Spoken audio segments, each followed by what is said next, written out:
the afternoon's proceedings. I just would like to make a few announcements on behalf of the organizers.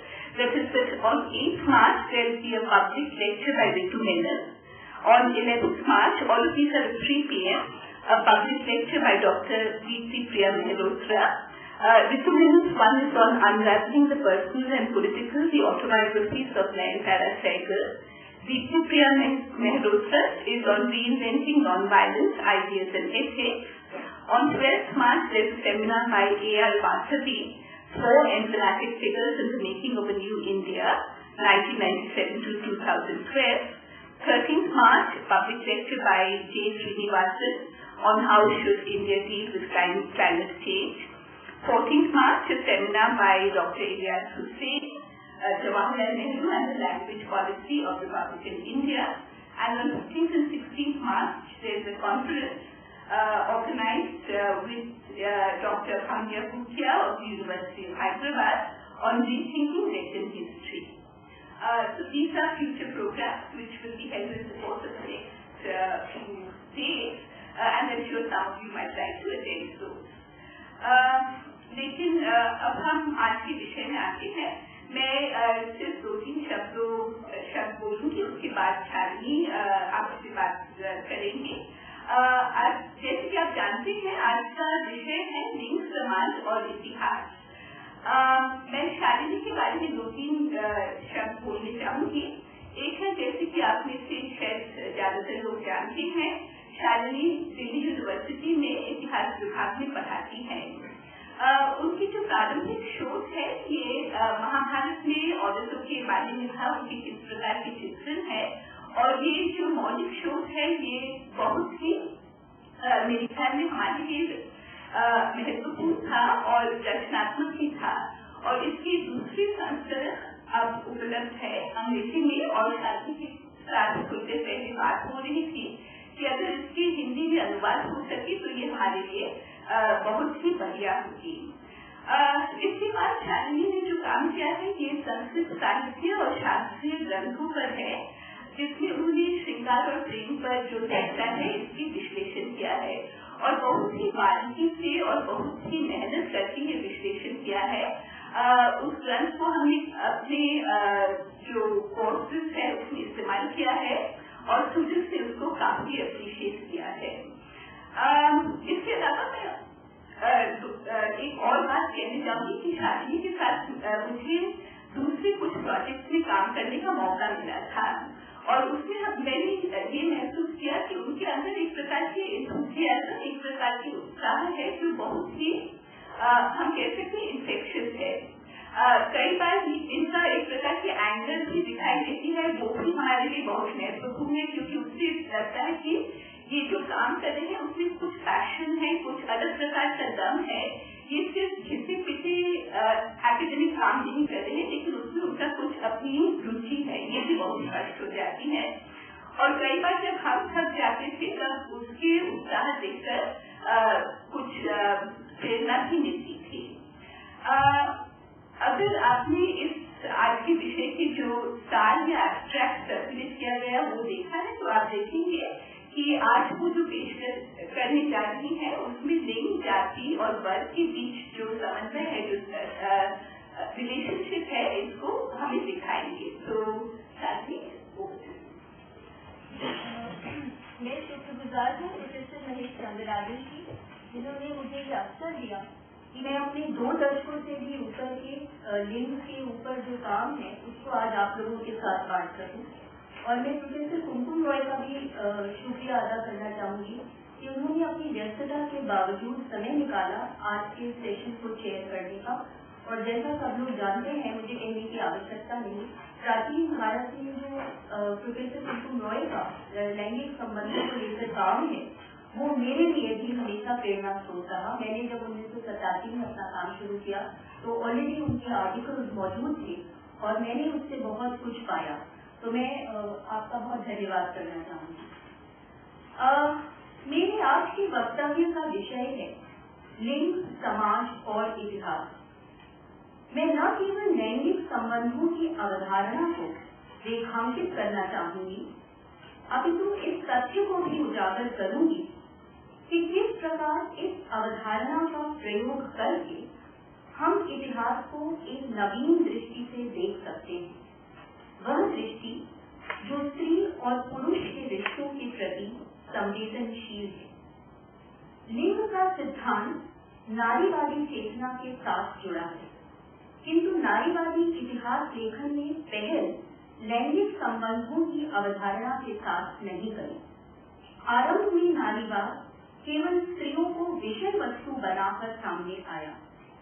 इन आरंभिक नारीवादी बुद्धिजीवियों का मत था कि मानवीय संचेतना में स्त्रियां कहीं मौजूद ही नहीं है, अतः इतिहास में उन्हें चिन्हित करना आवश्यक है। इतिहास बीते हुए काल का पुनर्निर्माण है और इस काल में स्त्री और पुरुष, राजा और रंग सभी रहे हैं, किंतु यह सर्वविदित है कि जिस तरह रंग इतिहास में उपेक्षित रहे हैं, उसी तरह स्त्रियां भी कहीं दृष्टिगोचर नहीं होती। इसकी वजह क्या है?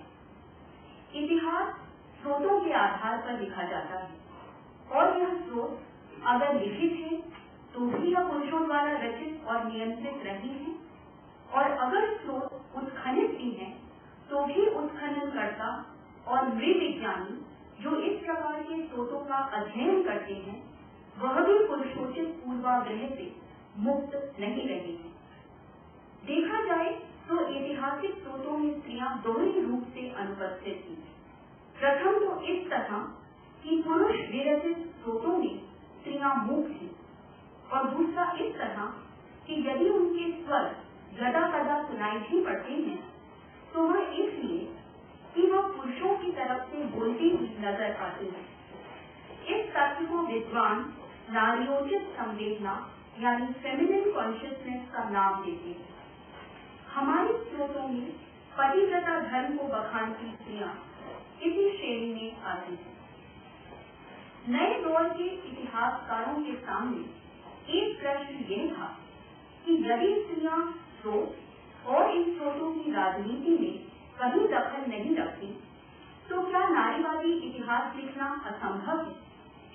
इस प्रश्न के उत्तर में नए इतिहासकारों ने कहा कि यदि हमें स्त्रियों को इतिहास के पन्ने पर उद्धृत करना है तो हमें एक और तो नए प्रकार के स्रोतों का गठन करना होगा और साथ ही पुरानी परिपाटी के नए स्रोतों और साथ ही पुरानी परिपाटी के स्रोतों को नई दृष्टि को मद्देनजर रखते हुए परखना पड़ेगा। इस नए दृष्टिकोण को बुद्धिजीवियों ने नाम दिया फेमिनिस्ट कॉन्शियसनेस यानी नारीवादी संचेतना। अगर हम ध्यान से देखें तो पुराने स्रोतों में इस चेतना के कई उदाहरण हमारे सामने आते हैं, जिसके आधार पर हम ये कह सकते हैं कि नारी न केवल पुरुषोचित समाज की रूढ़ियों और नारी शोषण का उन्मूलन करने में कृत संकल्प है, अपितु इसी समाज में अपने अस्तित्व को भी विस्थापित करने में उसे कोई हिचक नहीं है। कवियत्री विद्यिका एक ऐसी ही संस्कृत की कवियत्री थी जो अपनी बौद्धिक योग्यता के प्रति पूरी तरह प्रबुद्ध थी और यथास्थान उसका ढिंढोरा पीटने में भी उन्हें कोई झिझक नहीं थी। काव्यादर्श के लेखक दंडी द्वारा सरस्वती को सर्व शुक्ला बताए जाने पर आपत्ति जताते हुए विद्यिका कहती हैं, इस बात से अनभिज्ञ कि मैं नील कमल के समान सांवली हूँ, दंडी व्यर्थ की सरस्वती को सर्व शुक्ला कहते हैं। अपने काव्य सामर्थ्य की श्रेष्ठता जताते हुए विद्यिका यहाँ तक कह डालती हैं कि एक कमल से पैदा हुआ, दूसरा नदी के तट पर और तीसरा वाल्मीकि पर। ये तीन ब्रह्मा, व्यास और वाल्मीकि महान कवि हैं और इन्हें मैं नमन करती हूँ, किंतु यदि अन्य पुरुष हमें अपनी साहित्य रचना से लुभाना चाहें तो मैं अपना दाहिना पैर उनके मस्तक पर रखती हूँ। विद्यिका का ये बौद्धिक अहम मात्र निजी तौर पर शेखी बघाड़ना नहीं है, अपितु वह पूरी नारी जाति की ओर से इस बोलने की शक्ति की दावेदारी करती है।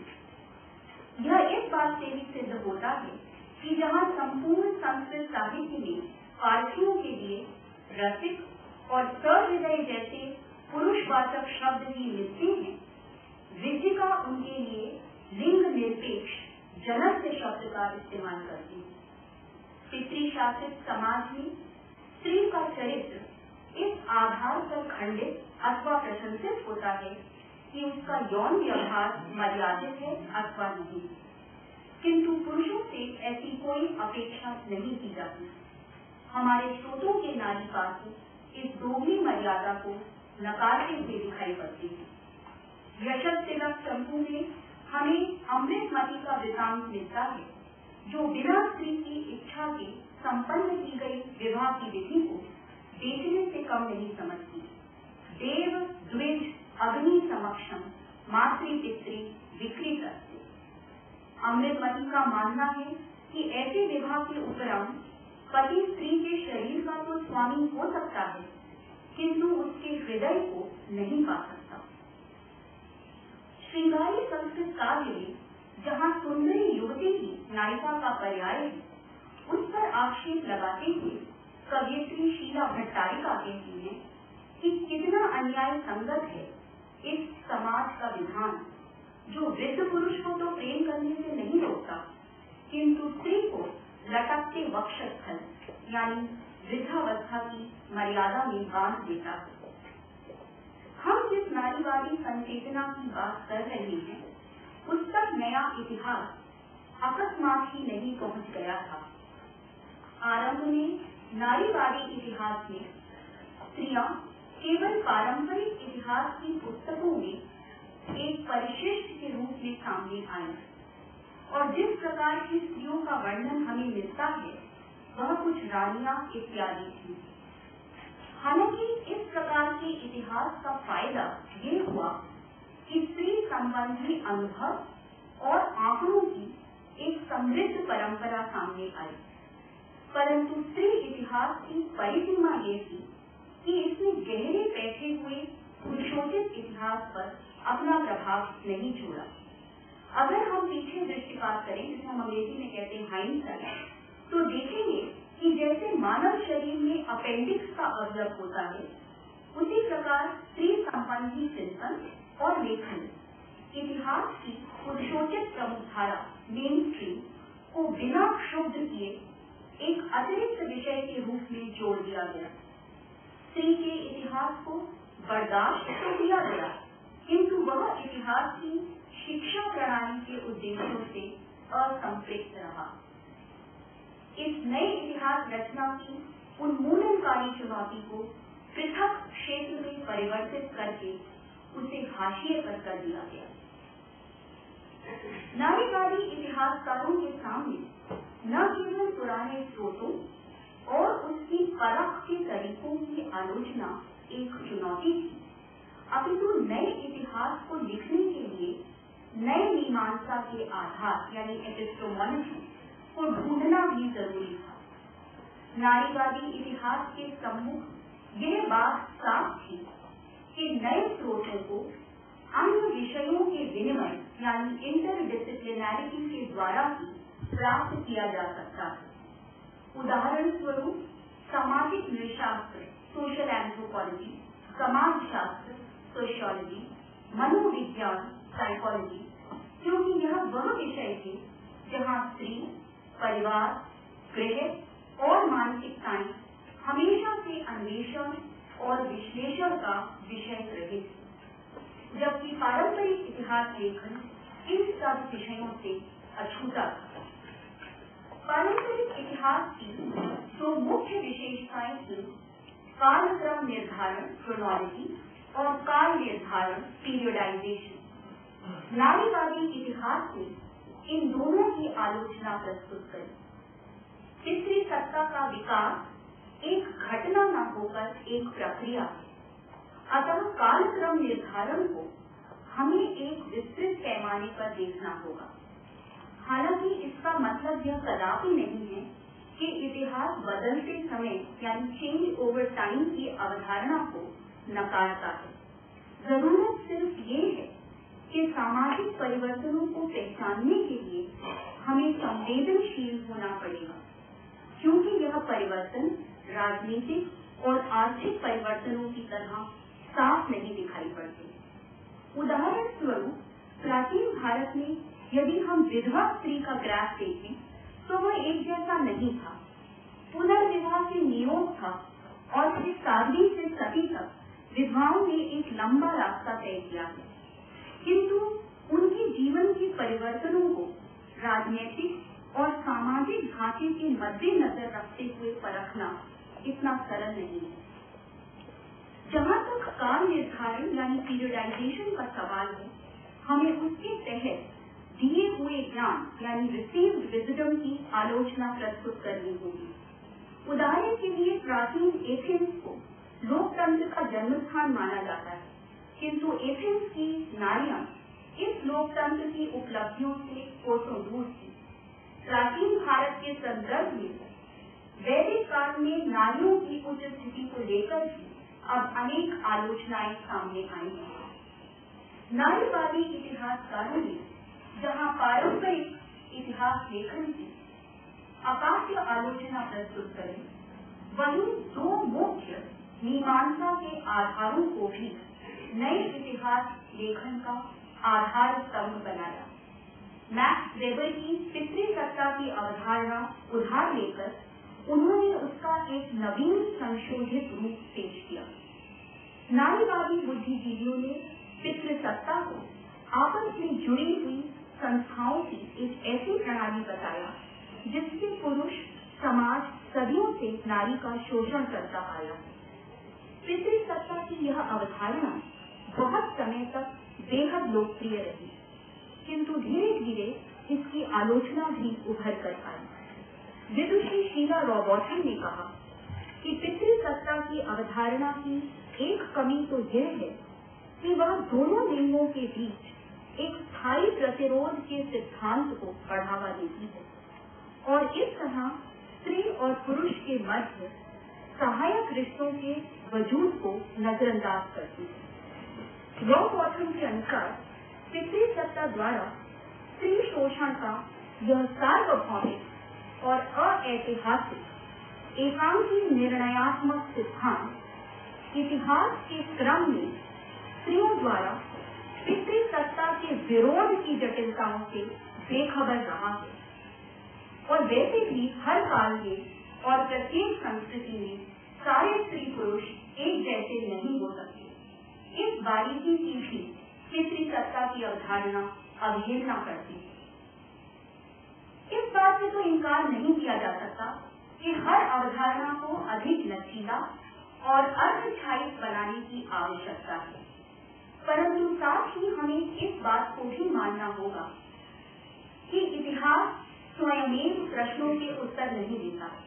हमें इतिहास के सामने प्रश्न रखने पड़ते हैं और इन प्रश्नों को रखने के लिए मीमांसा के आधारों की जरूरत पड़ती है। पितृसत्ता की अवधारणा को अऐतिहासिक बताकर उसे खारिज नहीं किया जा सकता। पितृसत्ता की ऐतिहासिकता को स्थापित करने के लिए उसके उद्गम को तलाशना आवश्यक नहीं है। किसी भी सामाजिक व्यवस्था के एकमात्र कारक न तो होते हैं, न ही स्रोतों की खंडीकृत प्रवृत्ति एकांकी निर्णयात्मक सिद्धांतों को ढूंढने में मदद कर सकती है। अतः हम इस निष्कर्ष पर पहुंचते हैं कि पितृसत्ता अपने विभिन्न रूपों में बीते काल में मौजूद थी और यही अपने आप में इतिहास है। जहाँ तक स्त्री पुरुष के मध्य पोषक रिश्तों का प्रश्न है, इस बात से भी कोई इनकार नहीं करता कि हर काल और हर समाज में ऐसे रिश्ते होते हैं, पर क्या वह रिश्ते किसी समाज विशेष की दूरियों को ध्वंस कर पाते हैं? उदाहरण स्वरूप जाति प्रथा के विरुद्ध कबीर, दारू और वेदांत की अत्यंत सशक्त वाणी है और आधुनिक भारत में महात्मा गांधी ने शूद्रों को हरिजन बताया, किंतु क्या इससे भारत में जाति प्रथा समाप्त हो गई?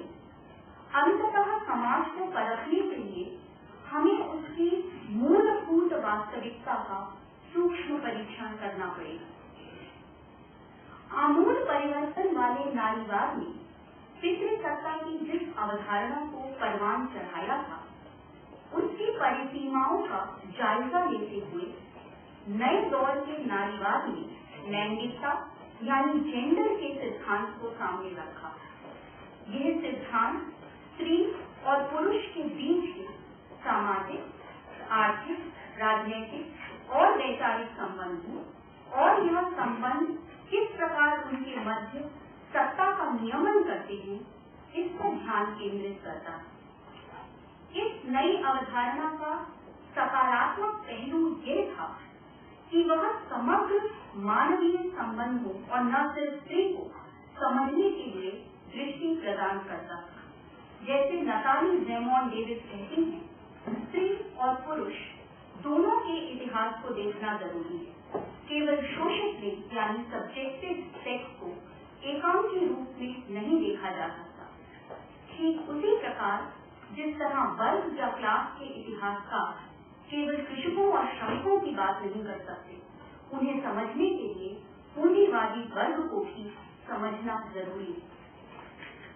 लैंगिक अवधारणा की एक और खूबी यह थी कि वह जैविक कारकों यानी बायोलॉजिकल फैक्टर्स को नजरअंदाज करके उसे एक सामाजिक सांस्कृतिक रचना सोशियो कल्चरल कंस्ट्रक्ट के रूप में प्रस्तुत करती है।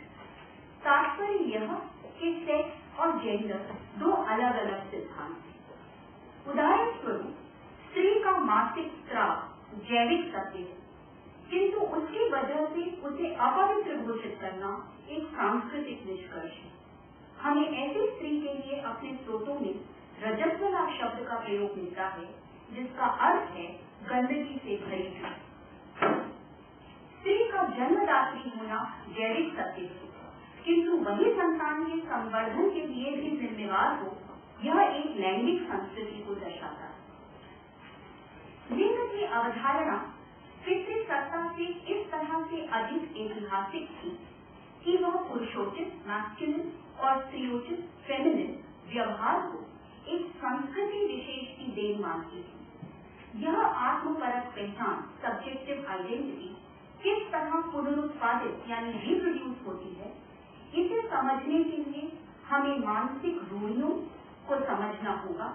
और चूंकि मानसिकता सामाजिक विचारधारा से असंपृक्त नहीं है, अतः लिंग की अवधारणा अंततः समाज के आदर्शमूलक यानी नॉर्मेटिव और प्रतीकात्मक यानी सिंबॉलिक दोनों पहलुओं से जुड़ी हुई है।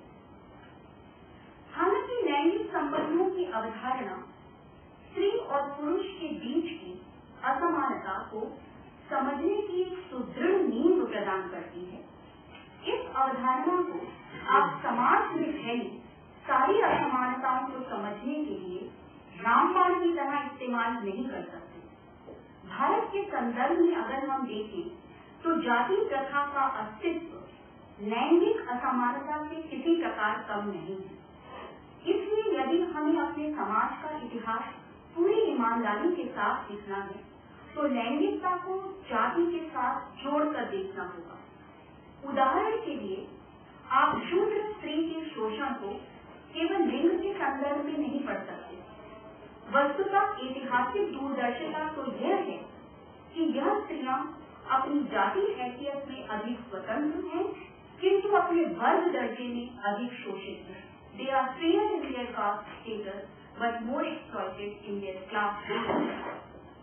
एक और जहाँ पितृसत्तात्मक ब्राह्मण व्यवस्था ऊंची जाति की महिलाओं को नियंत्रित करती थी, क्योंकि वर्ण और जाति की शुचिता उनकी स्त्रियों की यौन शुचिता पर निर्भर करती थी, वहीं शूद्र महिलाओं पर यह नियंत्रण नहीं था, किंतु उनकी नीची जाति उनके श्रम और उनकी देह दोनों के शोषण का मार्ग प्रशस्त करती थी। यशोधर कामसूत्र की अपनी टीका में चर्षणी का जिक्र करती हैं, जो सामंतीय लोगों के खेतों पर बेगार करते हुए शारीरिक शोषण का भी शिकार होती थी।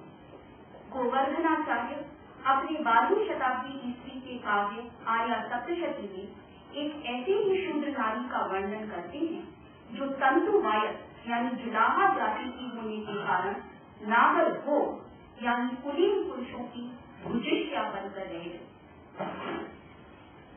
लिंग की अवधारणा की एक परिसीमा ये थी कि सामाजिक संरचना सोशल कंस्ट्रक्ट होने के बावजूद पुरुषों की सत्ता का स्पष्टीकरण मुख्यतः दो प्रकार से सामने आया।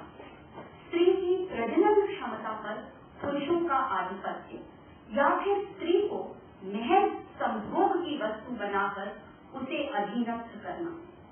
दोनों ही स्थितियों में स्पष्टीकरण स्त्री और पुरुष के बीच के शारीरिक भेद को तूल देता और इस तरह सार्वभौमिक और अपरिवर्तनीय होने का आभास देता। इन परिसीमाओं के बावजूद लैंगिक संबंधों की अवधारणा ने इतिहास को समझने की एक क्रांतिकारी दृष्टि प्रदान करी। उसी तरह जिस प्रकार एक सदी पहले वर्ग की अवधारणा ने सामाजिक संबंधों को देखने की हमारे नजरिए में मूलभूत परिवर्तन ला दिया था। क्या लिंग के सिद्धांत के आधार पर हम स्रोतों को वाकई एक भिन्न दृष्टि से देख सकते हैं? मैं इसका उत्तर संस्कृत साहित्य को आधार बनाकर 3 केस स्टडीज के संदर्भ में देना चाहूंगी। पितृ सत्ता वाले समाज में विरक्ति, रिनंसिएशन, अनुरक्ति, डिजायर और देखने की शक्ति, ये तीनों ही लैंगिक संरचनाएं, दे आर जेंडर्ड कंस्ट्रक्ट। सन्यासी धर्म, चाहे वो ब्राह्मणीय हो अथवा बौद्ध और जैन, पुरुष का विशेषाधिकार है। सन्यासी धर्म में शरीर की राजनीति स्त्री और उसके शरीर को अपनी जुगुप्सा का केंद्र बनाती है। वैराग्य परंपरा की खासियत यह है कि यहाँ पुरुष सन्यासी का ब्रह्मचर्य स्वयं उसके संदर्भ में समस्या का विषय न होकर स्त्री के शरीर को समस्या के रूप में प्रस्तुत करता है। भर्तृहरि वैराग्य शतक में स्त्री को निंद्या रूपम बताते हुए उसके मुख को फलगम का पात्र और जंघाओं को मूत्र से भीगी हुई बताते हैं। उन्हें आश्चर्य है कि कवि कैसे इस स्त्री को चंद्रमुखी और उसकी जंघाओं को हाथी की सूंड के समान सुडौल बता सकते हैं। सन्यासियों के लिए स्त्री की कोख और उससे उत्पन्न संतान संसार की देवी थी और वैराग्य मार्ग में बाधा थी। ज्ञातव्य है कि सिद्धार्थ का महाभिनिष्क्रमण उस क्षण होता है जब उसकी सद्य प्रसूता पत्नी यशोधरा शिशु राहुल को जन्म देकर चुकी होती है। दिगंबर जैन आचार्य कुंद के लिए स्त्री के शरीर में असंख्य सदी होती तो अपर्याप्त का वास है, जिसका प्रतिपल नाश होता है। चूंकि स्त्री का शरीर ही हिंसा का स्थल है, कुंद का मानना है कि स्त्री मोक्ष की हकदार नहीं है। किंतु जब विचारक लैंगिकता के परे सोचने की शक्ति रखते हैं तो विरक्ति का यह पितृसत्तात्मक स्वरूप बदल जाता है। यापनीय पंथ के आचार्य शाकटा ने अपने स्त्री निर्वाण प्रकरण में कहते हैं कि स्त्री का शरीर किसी भी प्रकार पुरुष के शरीर से भिन्न नहीं है और इसलिए पुरुषों की भांति स्त्रियां भी मोक्ष की हकदार है। तांत्रिक सहज्ञान परंपरा में न तो शरीर के प्रति कोई विरक्ति दिखाई पड़ती है और न ही स्त्रियों को निंदा का पात्र बताकर उन पर दोषारोपण किया जाता है। पुरुषोचित यानी मैस्कुलिन संस्कृति में स्त्री पुरुष की नग्न दर्शन लोलुप दृष्टि, जिसे आप अंग्रेजी में कहेंगे ओपोफिलिक गेज, का निरंतर लक्ष्य बनी रहती थी। नारी देह का यह नग्न प्रदर्शन संस्कृत काव्य में नखशिख वर्णन के रूप में हमारे समक्ष आता है। नायिका के केश और भाल से उसके चरणों के नाखूनों तक कवि की कल्पना तृष्णा को दृष्टि डालती है। इसके विपरीत एक भी साहित्यिक उदाहरण हमें नहीं मिलता जहाँ नायक का शरीर नायिका की ऐसी ही दृष्टि का लक्ष्य बनता हो। वस्तुतः हम ये कह सकते हैं कि संस्कृत साहित्य में स्त्री की दृष्टि है ही नहीं और मैं यहाँ कोट करना चाहूंगी जॉन वर्जल को, जिन्होंने यूरोपियन आर्ट के कॉन्टेक्स्ट में ये बात कही, men alone look and women are looked at। Sanskrit साहित्य में हमें नायिका के कटाक्ष यानी कनखियों से देखने का जिक्र जरूर मिलता है, किंतु कटाक्ष द्वारा नायिका नायक को कामातुर दृष्टि से निहारती नहीं है, अपितु नायक की दृष्टि को अपनी ओर खींचने का प्रयत्न करती है, जिससे वह उसे देखे। तात्पर्य यह है कि सब्जेक्ट और ऑब्जेक्ट की जो डिवाइड पुरुष और नारी के मध्य है, वह इस कटाक्ष दृष्टि में वैसे ही बरकरार रहती है। हमारे स्रोतों में जिन दो अवसरों पर स्त्री को देखने का हक है, वे है राजदर्शन और देवदर्शन, जहाँ स्त्री भक्ति और श्रद्धा की दृष्टि से राजा को और परमात्मा को, देवता जो मतलब आइडल है, उसको देख सकती है। जैसे मैंने पहले कहा, संस्कृत काव्य में नायिका के नक्शिक का बाहुल्य है, तो प्रश्न ये उठता है कि क्या नायक सुंदर नहीं होते या फिर उनके सौंदर्य का जिक्र नहीं होता। हम देखते हैं कि नायक का सौंदर्य साहित्यकारों के लिए शारीरिक न होकर आंतरिक है। दश कुमार चरित का नायक उपहार वर्मन का सौंदर्य इस बात में निहित है कि वह शिल्पशील विद्या ज्ञान कुशलो युवा महाकुली नष्ट है। इस पूरे वर्णन में जो विशेषणों का लिस्ट आपको दिखाई पड़ता है, केवल युवा ही एक ऐसा विशेषण है जो उसकी फिजिकलिटी को दिखाता है। नायक की उपस्थिति उसके चारित्रिक गुणों जैसे तेज, औदार्य, धैर्य, गांधीर्य आदि गुणों से मापी जाती है। अतः षोडशी और कर्मंगी जैसे विशेषण केवल स्त्री के लिए मिलते हैं, पुरुष के लिए नहीं। और जहाँ हमारे स्रोत में वरारोह और वरारोहा विशेषण दोनों के लिए मिलता है, उसका अर्थ एकदम भिन्न है। स्त्रीवाचक वरारोहा का अर्थ है सुंदर नितंब वाली, वहीं वरारोह का अर्थ है अच्छा आरोहक।